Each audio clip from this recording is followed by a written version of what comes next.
expect police officers to be able to keep us safe while also keeping safe themselves. But on Saturday, the shooting in New York City has brought concerns to peace officers across the country. That's after 2 officers were killed inside their patrol car. And just hours later, an officer in Florida was shot and killed and then run over while responding to a noise complaint. KXAN Sophia Beausoleil spoke today with law enforcement here in Central Texas to get their take.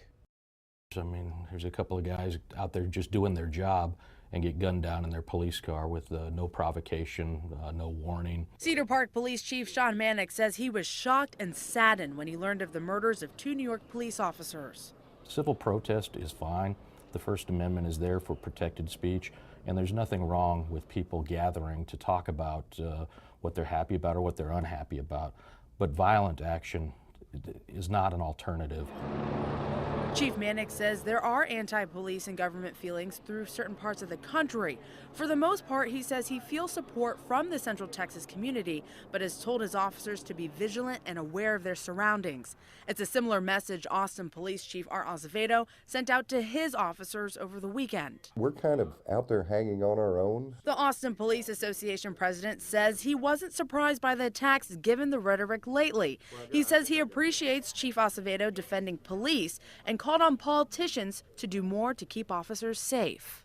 It would be refreshing to have elected politicians then get up and show their support to the police as opposed to just doing it when one of us falls in the line of duty.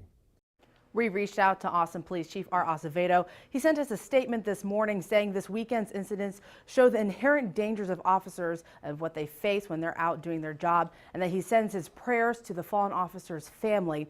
And he went on to say, quote, "We urge our police colleagues and communities to engage in a conversation that is less antagonistic and richer in healing. The Austin Police Department and the community we serve have practiced this philosophy in word and deed, and as a result, we enjoy working and living in a city which, despite its rapid growth, remains one of the safest in our nation." Sophia Beausoleil, KXAN News. Sophia, thanks. The 2 officers in New York City were both assigned to 1 patrol car. We wanted to know if Austin police ever assign 2 officers to ride together. They tell us, except for rookies and a few smaller units, Austin patrol officers work alone. The number of officers killed in the line of duty is up this year.